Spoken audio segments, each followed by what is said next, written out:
Wine sealed with a screw cap are more likely to show post-bottling reduction. It's worth looking inside your screw caps because the seal isn't the screw part of the cap, it is the liner inside. You get two different types of liner. One that's normally silver in colour, that will let no oxygen at all into the wine. Another one look a little bit like white plastic inside, that will allow a limited amount of oxygen in. People often think that wine sealed with a cork breathes through the cork. It doesn't.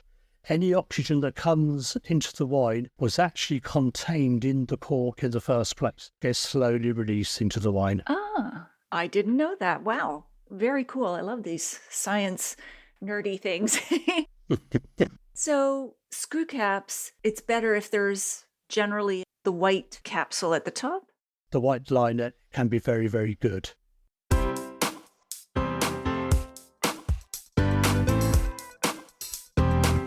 Do you have a thirst to learn about wine?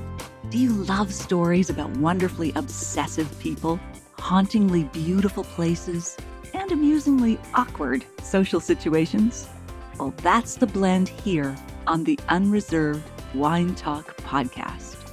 I'm your host, Natalie McLean, and each week I share with you unfiltered conversations with celebrities in the wine world, as well as confessions from my own tipsy journey as I write my third book on this subject.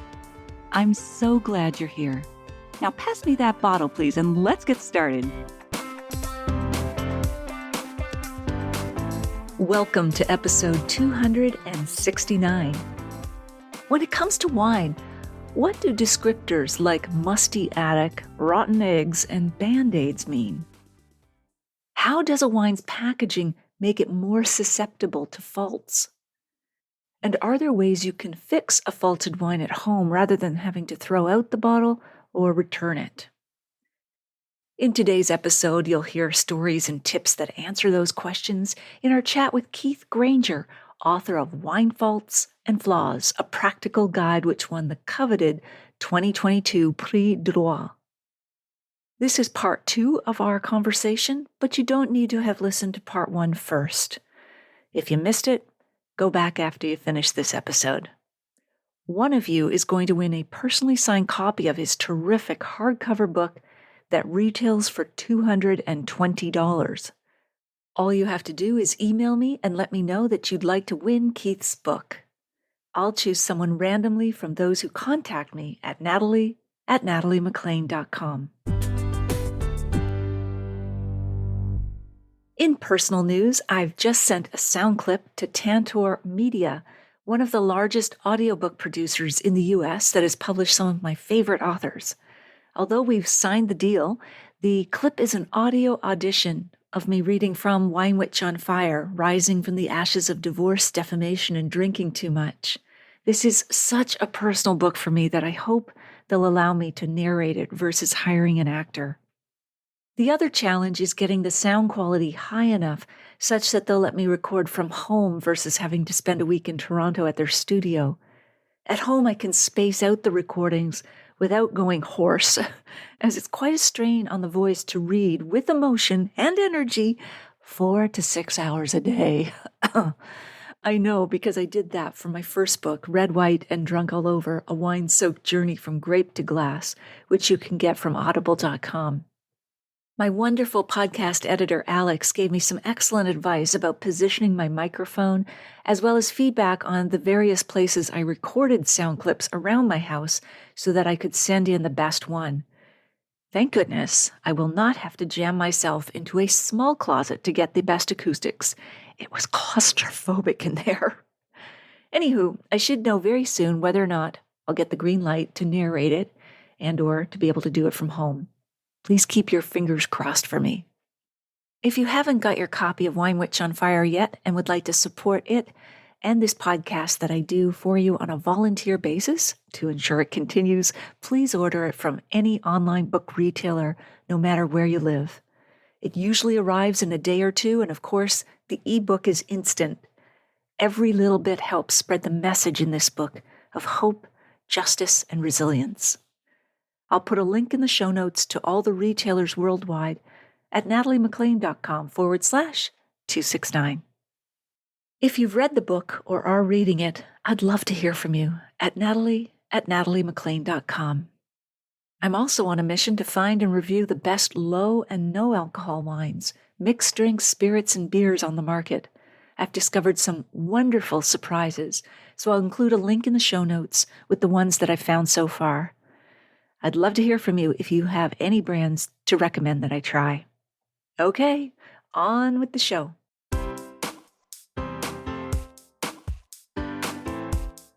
There was another story of an expert tasting a wine, and at first he thought it was corked, but what was happening really? That was me and a colleague. Another one is sadly no longer with us. Had a few people die in the last year, very sadly. We're at the wine fair in London and tasting wines from Western Australia with a great winemaker called Larry Cherubino. And Larry makes wines under his own label. He also makes them under the Robert Oatley label. Mm-hmm. And a colleague of mine tasted the wine, Richard Boss, excellent wine taster, picked up the wine, immediately passed it back to Larry, said, Larry, this wine's tainted. I picked up mine, immediately thought the wine was tainted. Then I picked up a clean glass off the table, which was also tainted. The glasses had been washed in London tap water, and that put the taint into the wine. Taint. Oh my goodness. And I think that is why it's good, not snooty recommendation, to smell your glass in a restaurant before they even pour the wine. I do. And, some people think, oh, that's what the cool kids do, but that's practical reason why to do that. Oh, yeah. And you often get that sort of wet glass cloth, dishcloth nose as well. Nothing to do with corkiness. Yeah. And straight away think, oh, God, this wine smells off, but it's just a dirty glass. Exactly. Or detergent, which is going to not be a friend to wine. So how do you handle this? Is more like social advice. Or you believe your wine is corked, or it is, and you're in a restaurant. How do you gracefully send the bottle back? What do you say? How do you handle it? Oh, well, of course, I'm the most antisocial social person you'll meet. Just say, ew. Exactly. Plug your nose. Yeah, no, send it back and mention my name. Yes. No, I think what you do is say, remember that the wine is not fit for purpose.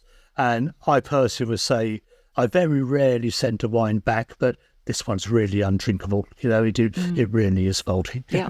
I probably defer a little too much because I am a so-called wine expert, but I will get the server sometimes to say, or could you smell this wine?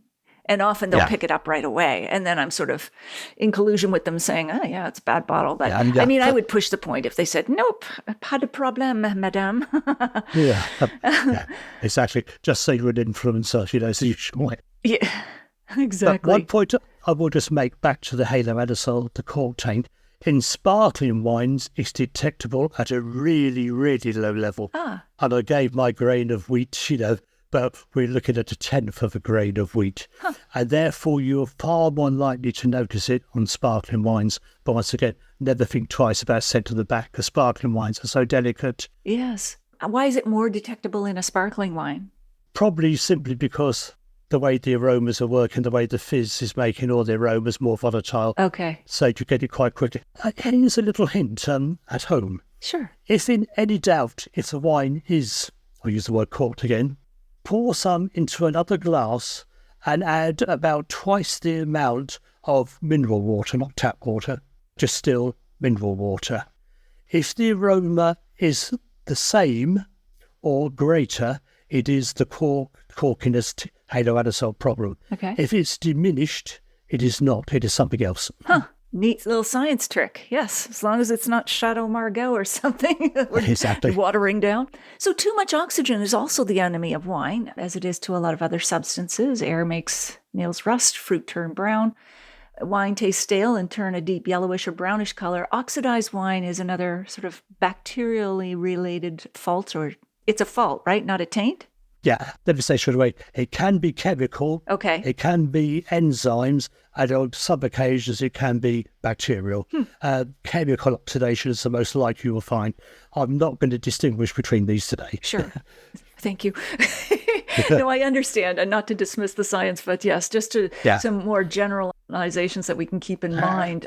So does it occur mostly, oxidized wine, when the wine is being made because it's been overexposed to air during the winemaking process or the aging or at some point? Can occur at any stage of winemaking. Okay. More likely is if the winery team had been careless and had vats that not be completely full. There's been some oxygen, some air on top of the vat, and then the wine will oxidize. The same can happen in barrels. Now, barrel maturation is, of course, a controlled oxygenation. Shouldn't really use the word oxidation on this. Okay. But once again, if the barrels are not topped up properly, then oxidation can occur. Okay. Can occur in storage if the wine's been stored badly. Yeah. Okay. And so what does oxidized wine taste or smell like? A low stage, it can just smell a bit of a bruised apple. When it starts getting more heavily oxidized, you start getting dried fruit coming into it, bitterness. You start getting those what I call sherry-like noses, even if the wine's not an Oloroso sherry. And if you taste the wine, it's bitter, it is dried out.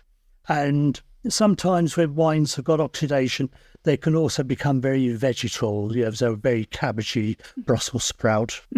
Yeah, that's not at all appealing. And yet, you mentioned sherry. I don't know if it's correct to say, but the oxidized taste is part of the wine's desirable character. Of course, it has other fine characteristics. But what is going on with sherry? Why is it a good thing in sherry? Well, there's two different types of, or I should say, methods of aging sherry. One of which is the biological aging, which is what happens with Fino sherry, Manfiniere, etc., where the wine is being aged under a crust of yeast, the floor yeast, which keeps a lot of the oxidation at bay. It does let a little bit through, so we start getting this compound called acetaldehyde. So that Fino sherry nose is acetaldehyde. But the Oloroso type of sherries tend to be deeper in colour. They've been deliberately aged in butts that are not completely full, so allowed to oxidise. Now, you need a wine of the right structure for this to be beneficial. So if this were to happen on a Muscadet, for example, or Sauvignon Blanc, then it would always be damaging. But if it happens on a wine with the right structure, then it can be beneficial. Okay. And then similarly, there's another fault, the reduced wine. There's an absence of oxygen, smells like stagnant water or something decomposing. Can racking, moving the wine from one barrel to another in the winery, fix this problem? Or what about letting the wine breathe in the glass at home? Yeah, okay. Firstly, letting the wine breathe in the glass can be very beneficial. You need to really swirl it round and round quite a bit and probably leave it for a bit of a while. The aromas reduction are very vast. Wine can smell of drains if the problem is hydrogen sulfide, that bad egg nose. That one is so easy to pick up. Yeah. And do remember that hydrogen sulfide is a poisonous gas. But the wine can smell of garlic, can smell of onion. If you ever smelt a skunk, you probably never want to smell one again. But those can be the noses of reduction. It's a very complex process.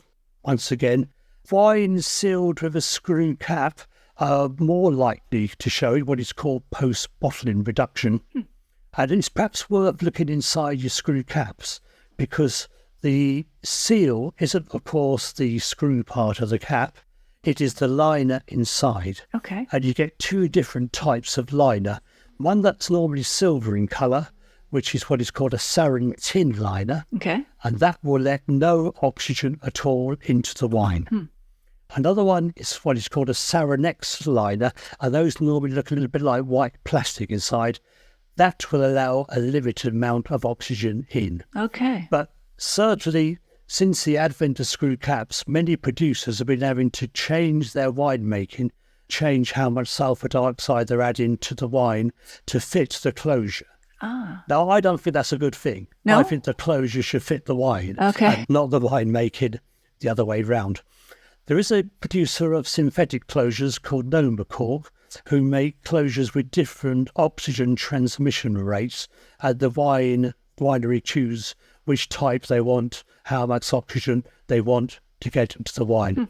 And just one little hint here, people often think that wine, if it's sealed with a cork, it sort of breathes through the cork. it doesn't. Oh. Any oxygen that comes into the wine was actually contained in the cork in the first place and gets slowly released into the wine. I didn't know that. Wow. Very cool. I love these science nerdy things. And so screw caps, it's better if there's generally the white sort of capsule at the top? Not necessarily. Okay. As we all know, this is not black and white. Exactly. Where is the boundary? Screw caps are great on some wines. They're not so good on other wines.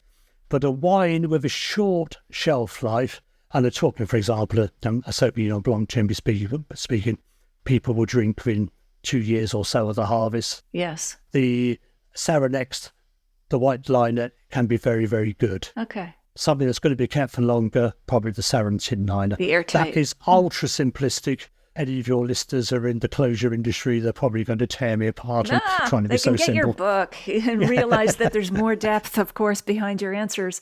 But what would be the difference between reduced and Maderized wine? They're the other end of the spectrum. Ah. Maderized is oxidized at its worst. Oh, okay. So reduced is completely the other end. Although sometimes, paradoxically, you can get some similar notes coming out. Maderized wine, I say, will smell of sherry, might smell of nuts, might smell of curry, but certainly might smell rancid. And sometimes, of course, heavily reduced wines can smell rancid as well.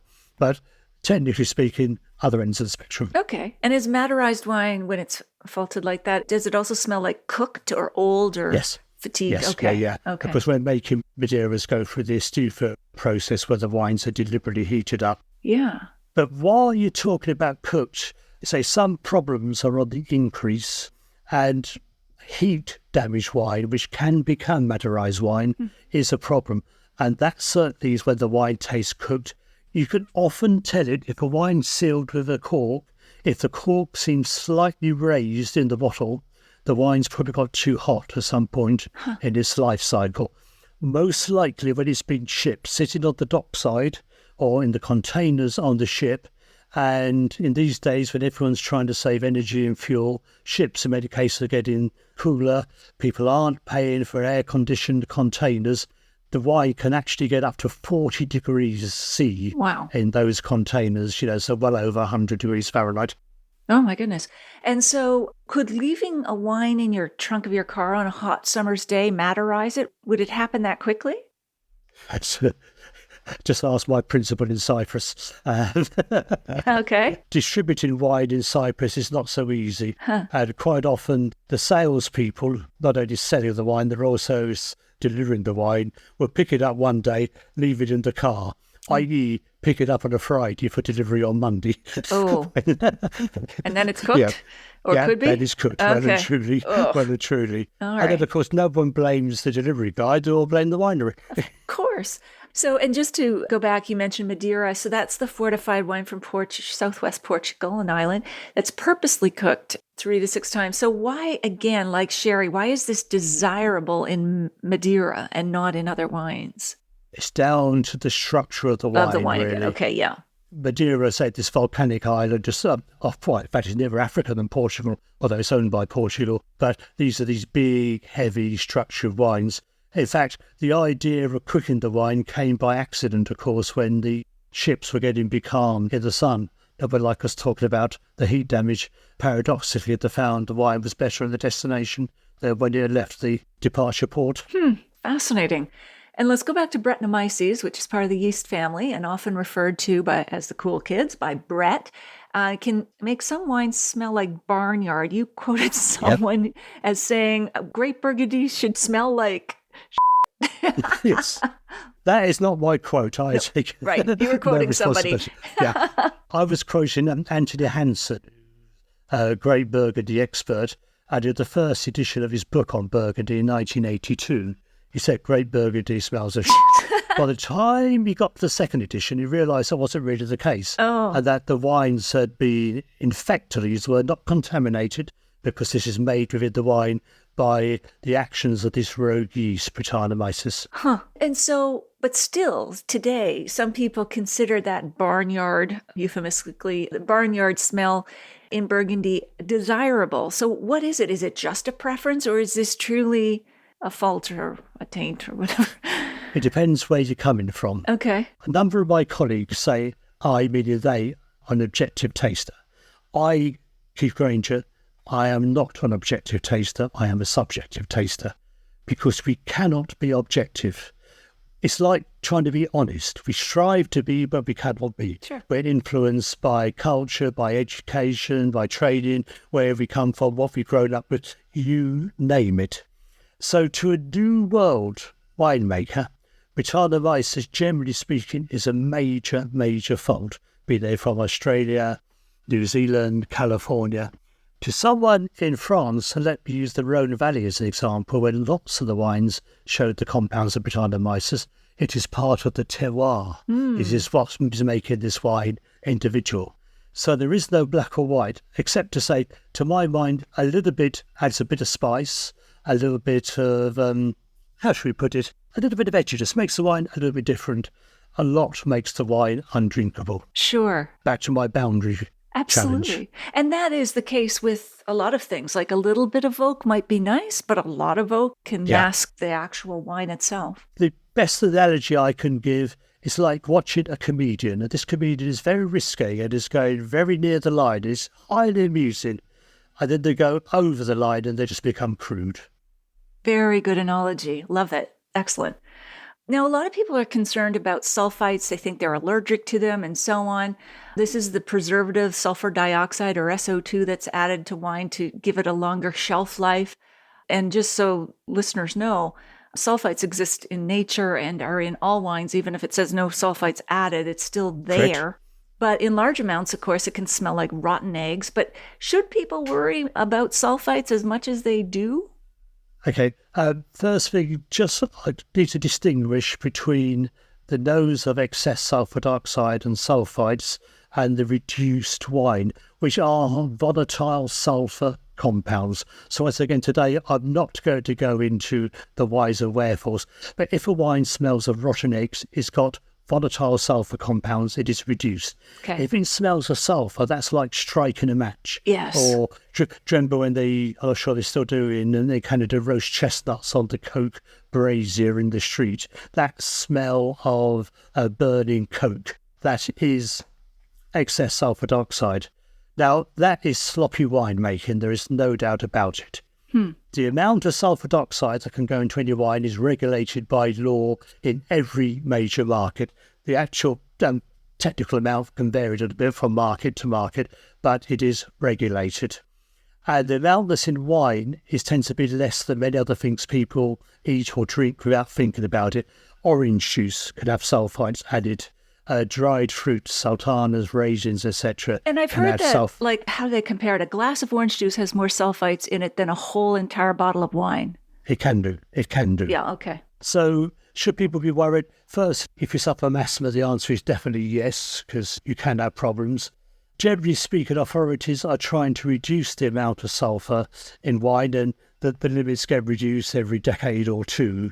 But I'm going to now fall out with the natural wine people and say that sulfur is the great antioxidant, we discuss oxidation, but antimicrobial agent as well. But the hard thing is that of all the sulfur dioxide that added to the wine, only part of it acts as an antioxidant, called the free sulfur dioxide, and only a part of that as an antimicrobial agent. Now, it's starting to get very, very tricky. But people can say, I've reduced my sulfur, and they can have still quite relatively high levels of free sulfur dioxide. On the other hand, someone can say, I've got high sulfur levels, I'm trying to reduce it, but they got low levels of free sulfur dioxide. So it is very, very tricky. Yeah, absolutely. And I've heard, I don't know, estimates that only really less than 5% of the population truly has an allergy to sulfites. Yeah, it's probably more like 1%, but I'm not a medical person, so I would not want to be quoted on that. Just one thing before we leave the sulfur, though. So the part that is antimicrobial is what is called the molecular sulfur dioxide. And the amount that works will depend on the pH, that is called the acidity, of the wine. So if you want to make a wine where you can reduce sulphur, you need to keep your acid levels fairly high and your pH levels fairly low. Because acid's a natural preservative, so high acid wines will be less likely to be prone to those issues, but also need less sulfites. I remember quite recently I found a 1987 Riesling Cabinet from a friend of mine in Germany, and 87 wasn't a great year. This wine I just hidden away. I brought it out, thought it was going to be shot to pieces. But because it wasn't a very ripe vintage, the acid levels were through the roof, the wine was wonderful. Oh, that's great. That's great. A happy cellar discovery. But are people usually reacting to histamines in wine when they get that headache? I mean, too much wine, period, causes a headache. Yes. So let's just be honest about that. But is it more of a histamine reaction than the sulfites? Alcohol causes problems. Sulfites can cause a problem, but biogenic amines, of which histamine is the most important, definitely can cause problems as well. So all of them. Okay, and where do the histamines come from in wine? Where do they stem from? Okay, but this once again, we are getting very, very technical.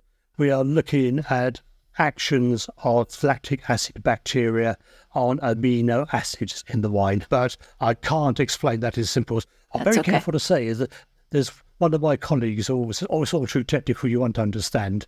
I think sometimes you don't need to understand, just have the basic. Our computer works because it works. Sure, just turn it on. But are there certain wines that tend to have more histamines than others? Like people are asking me all the time, like, I get these headaches, what can I avoid or what can I steer clear of to maybe reduce? Lots of sparkling wines can have quite high histamine levels, definitely, Proseccos and champagnes, etc. But there are many, many others. It's one of the areas where the industry is trying to move forward because the health risks from wine aren't just from alcohol. There are other things as well. Okay. And you mentioned Band-Aids before. Where does that come from or what is that? Sorry, I mentioned? Band-Aids? The smell of Band-Aids. Yeah. This is another Brett compounds. So the barnyard is one, but there's a compound called 4-ethyl-phenol that gives the Band-Aid. Now, what is interesting is that both the barnyard compound, which is 4-ethyl-guaiacol, and the Band-Aid compound, 4-ethyl-phenol, are often present, but in different proportions. In wine, normally quite a high level of 4-ethyl-phenol. But beer, I love my beers as well, my craft beers. Some brewers actually love Britannomyces beers, and some of the lambic brewers from Belgium, for example, and even some eclectic Californian brewers. But the compound then tends to be more the 4-ethyl-guaiacol, so you don't get that Band-Aid aroma on the beers. Okay. Now, you've written about light strike. It's on your website right now as well. It's really interesting. It can affect wines bottled in clear glass because they only filter out 10% of UVA, those damaging light, versus green bottles filter 50 to 90%, brown bottles maybe 90 to 99%. You've done your homework? Yes. Well, I wanted to. I feel like I'm in science class again in a good way. And it's more likely to affect sparkling wines, white and rosé, whereas red are more protected by their own color compounds or phenols. So what does light strike smell like or look like? Back to our reduced compounds, because it's very closely related to reduced compounds. Skunk, garlic, cooked cabbage, marmite sometimes. I will say straight away, it's one of the growing faults today. A number of faults are in decline, so the corkiness, the haloaerosol is in decline. But light strike is on the increase. Number of restaurants are going to. They've got the ultraviolet light and their bottles of sparkling wine, champagne in clear glass sitting under the light. The sparkling wines can be affected after 8 minutes under an ultraviolet light. Really? Oh my gosh, I didn't know that. That's incredible. Yeah, they usually have these out on display, or you'll see glass racks as you walk into the restaurant. It looks beautiful. That's so good for the wines. Some champagne producers who like to put their wines in clear glass use a cellophane wrap, a coloured cellophane wrap, which should not be taken off on any circumstances until the bottle's correct. And Louis Roederer being the most famous one with Cristal, right? Exactly, yeah. So otherwise you're going to get these horrible, say, reduced dimethyl sulfide aromas. A number of champagne producers are actually moving back to coloured glass, in fact, for their rosés. Doesn't look so attractive, but I'm all for it because it protects the wine. Excellent. Yeah, I was interested to see that beautiful orange cellophane, which looks beautiful on the Cristal. It blocks 98% of UV light. We have to mention pyrazines. They smell like, is it the bell pepper family there? Yeah, okay. Warmer climates. Are there certain wines that are more likely to suffer from them? Right. We've moved into a whole new ocean now. Yes, we have. Pyrazines, there are many different types. So let's say simply that they come from the grapes to start with. What they smell like depends on the pyrazine in question. So the one we normally think of, the methoxypyrene, I'm going to abbreviate IBMP, the MPB, methoxypyrazine, and that's the one which is the bell pepper, the green, probably very highly desirable in a Sauvignon Blanc up to a level. Right. Less desirable maybe in a red wine. But just for example, some regions actually make a thing about it. Coonawarra in Australia, their reds, their Cabernets are often very green, and something I find quite distinctive, and I quite like if someone gives me a wine to taste blind, because to pick up that greenness, I always hazard a guess at Coonawarra, sometimes right, sometimes not. So more likely the cool climate in that case. But there are other pyrazines that are false. So there's one, I will give this his full name, 2-isopropyl-3-methoxypyrazine. It's what gives the so-called ladybug taint in wine. If you get ladybirds on a cluster of grapes and they stay in during the crushing, the wine will smell of cilantro, coriander, marzipan, waxy. And there's another one we abbreviate MDMP. They actually start tasting like fungus, and you could confuse the wine for a corked wine. But pyrazines, I say, are a world unto themselves. Okay, cool. Now, time has flown. So I did want to, before we wrap up and we'll get your details as to where people can get your book and so on, I have kept this. I've had this wine faults kit in my basement in 3 layers of wrap because it smells so badly. So I'm unwrapping it from, oh my God, I can smell it already. The Ziploc bag, then a bubble wrap, and then finally I have it in this. Oh my God, I feel like I'm going down into those. Don't get too close to me. No. Bad cellars. Yeah, you can't get far enough away. But I just want to show this, and we'll put a link to it in the show notes. It's the Wine Fault Aromas, and I wanted your opinion if this is a useful tool to learn about wine faults for those who do want to go in depth more or studying for a particular exam, because it has an aroma wheel, a stinky aroma wheel, and then inside, I'll just describe it for those who are listening. It has all these vials of all the smelly stuff, and a card, like it's got cabbage and skunk and everything else. And you can open these vials, God forbid, and smell them to be able to better detect the aromas. Now, what do you think of something like this? The kit is of use. Like all these things, its use is restricted by the fact, of course, you're not detecting these in a wine environment. Right. You're detecting them in an odour environment. Yes. So they won't be quite the same. But it is of use. The one you got there is from Ney de Van. Yes. There is another company called Aroxa who make aroma compounds you can use for tainting your wines with. They tend to be more expensive, but they have compounds including TDA, acetaldehyde, 4-methylphenol, that Band-Aid, etc. But I think you need to be fairly seriously investigating faults to warrant buying these. Yeah, absolutely. I've kept it in my basement, so I haven't been that serious about it at all. But I just thought it was intriguing because at one point I was writing about faults in a highly non-scientific way and just thought this might be useful. Anyway, I'm going to quit the rustling. So, Keith, this has been fascinating. We clearly could have a whole course in this. Is there anything that we haven't covered that you wanted to mention?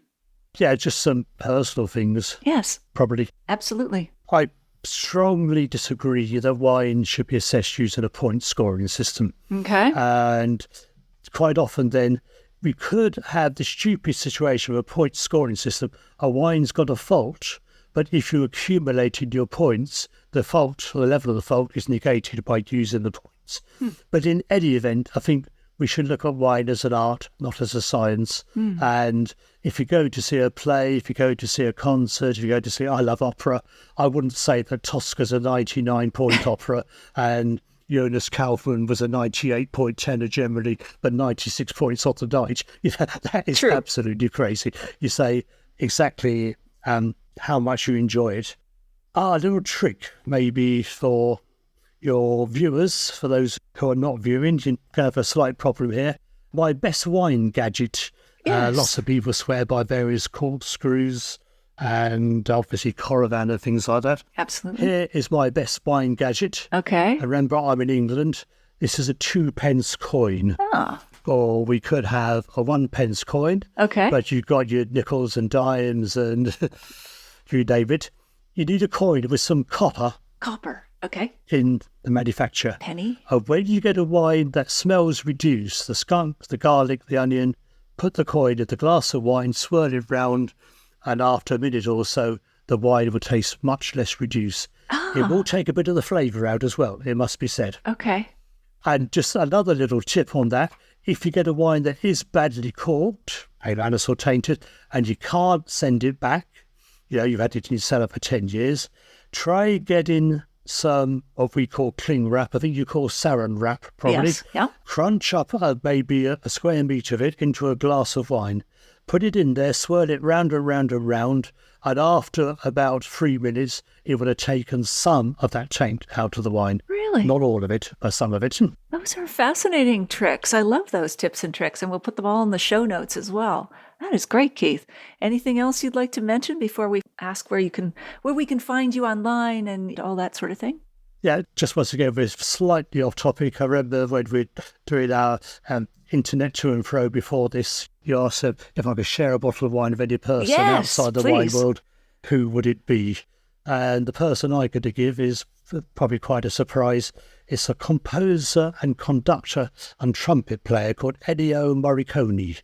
Ah. And Ennio Morricone, Italian, as you gather from the name, is perhaps most famous for writing the scores for all the spaghetti westerns, the Lee Van Cleef films, etc. Is that The Good, the Bad, and the Ugly? Yeah, I said you're spot on, actually. Okay. And what I loved about his music, he integrated classic rock, other instruments, all sorts of things, and very expressive. A lot of people say John Williams is the best movie composer. I think John Williams is much more sort of one-dimensional than Ennio Morricone. So Ennio, I was an Italian wine lover as well. And the Italians I love because they are crazy people. And at best, they make some of the craziest wines in the world. At worst, they make some of the most dross wines in the world as well. But the top wines are absolutely brilliant. But I want to give him a French wine to taste.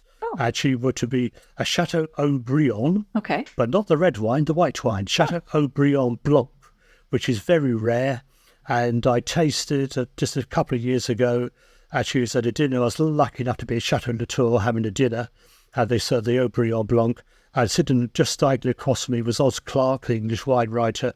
And we both picked up the glass at the same time. And this was one of those, not, oh my God, this wine is off moments, but oh my God, this is a wine of the soul moment. I got a shiver going down my spine. Oh, wow. So I think Ennio would really appreciate that. Yes, as well he should. Yeah, that's wonderful. I love that. So Keith, your book is Wine Faults and Flaws. Where can people find it, buy it, read more about it? There it is. Okay, so here we are again. Yes. Wine Faults and Flaws, a practical guide. Yeah. Firstly, you can, and I'm going to say don't, I'll tell you why in a minute, get it on Amazon. Okay? Now, I say don't because Amazon take 55% discount for my publisher. They pay me 55% less in royalties. Sure. So when they're giving you 10% discount, don't think they're doing you a favour. I've actually got nothing against Amazon because I buy a lot of stuff from them myself. Sure. My publisher is Wiley. I'm not sure if you can just about see They're this very on much the into screen the there. educational books, yes. They're very much into educational, academic books. So their website is wiley.com. We'll put that in the show notes. So, yeah, you can buy it on that quite easily. And it's not a cheap book, as you'll gather. I'm not even going to mention the price because I'm embarrassed. But oh, that's all right. like It's comprehensive. Yeah. It's meant to be, a significant reference book. Yeah. But let's put it this way. The price of an expensive bottle of wine is more than the price of the book. There you go. Put it in context. Yeah, exactly. Absolutely. And where can we find you online, Keith? You can find me on my own website, which as usual I never keep quite as up to date as I would wish because there's always more money-making opportunities out there. So www.keithgrainger.com. That's KEITHGRAINGER.com. Absolutely, and we will link to that. There's a contact page on there. You could contact me through that. Okay. I'm always interested in people's anecdotes as well. Wines they're mine to try, not sure, think, was that faulty, wasn't it faulty? Let's get an opinion. Mm-hmm. So just give an example. Back to our Brett, Chateau Musard from Lebanon is a wine which historically built its reputation on those farmyard staple notes. Oh, wow. And now people seek out the old bottles because that's what they're so looking distinctive. for. Yeah. Yeah. I actually like it. So I guess I'm a fan of Brett.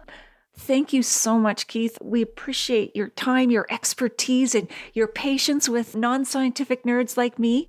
It's very helpful to have this background because it's a big part of wine and enjoying it and knowing what to avoid as well. So thank you for this. Thank you so much and hope to talk to you again sometime and meet you soon. Absolutely. Let's continue the conversation there. Thank you, Natalie. Thank you, everybody. Enjoy your wines. Bye-bye. Cheers.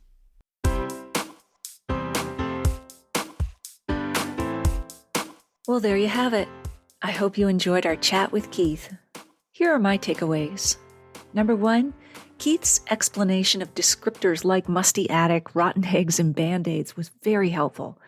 Different wine faults can have very different characteristic odors and flavors, which can tip you off to their presence. Number 2, a wine's packaging can make it more susceptible to faults. For example, wine in clear bottles are more prone to light strike, while certain types of screw caps can cause more oxidation than others, and it's that liner under the cap that makes the difference, so look for the white ones, not the silver ones. Number 3, his suggestions on ways that you can fix a faulted wine at home rather than throwing it out or returning it were very clever. For example, you can swirl cling wrap to reduce cork taint and use a copper coin for reduced wine. And number 4, he also cleared up my mistaken belief that oxygen can pass from the outside through a cork closure. Any oxygen that comes into the wine was in the cork in the first place and is slowly released into the wine. In the show notes, you'll find the full transcript of my conversation with Keith, links to his website and books, the video versions of these conversations on Facebook and YouTube Live, and where you can order my book online now, no matter where you live.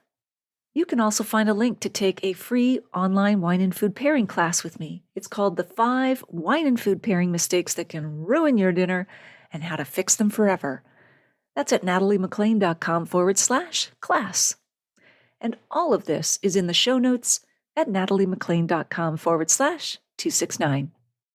Email me if you have a sip, tip, question, or if you've read my book or are in the process of reading it at natalie@nataliemclean.com. If you have suggestions on how to improve this podcast or guests I should consider interviewing, please let me know. I'd love to hear from you. If you missed episode 92, go back and take a listen. I chat about unusual wine and cheese pairings with author Laura Orlin. I'll share a short clip with you now to whet your appetite. What you're looking for, ideally, when you are pairing, is one of 3 things. The way I define them is that you have what I call Switzerland. So you have this neutral pairing, and you have the cheese and you have the wine, and you have them together, and they're fine. They taste fine. Nothing wrong. They play well in the sandbox together. And then you have what I call the Titanic. So as we all know, that didn't end very well. Oh. And so you have the cheese and you have the wine, and together they make these other flavors that you kind of wish you hadn't had. Luckily, that doesn't happen very often. What are the bad flavors? Just the clashing or other? Yeah. Well, it can be, for instance, soapy. So the same kind of cheese that you're eating, the soft ripened cheese. Yes. With that kind of cheese, the rind is the first thing that starts to deteriorate when it's going downhill. So you will taste that and taste it with wine. And at first it might taste fine, but then all of a sudden it kind of goes south.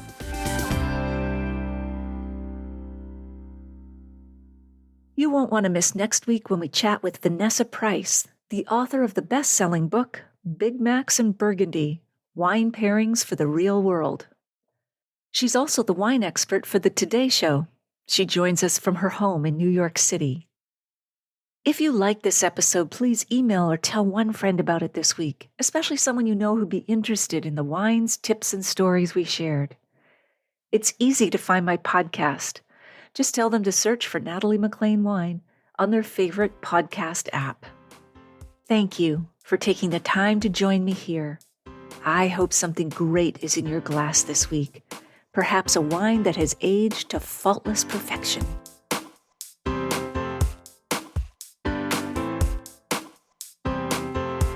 You don't want to miss one juicy episode of this podcast, especially the secret, full-bodied bonus episodes that I don't announce on social media. So subscribe for free now at nataliemclean.com/subscribe. Meet me here next week. Cheers.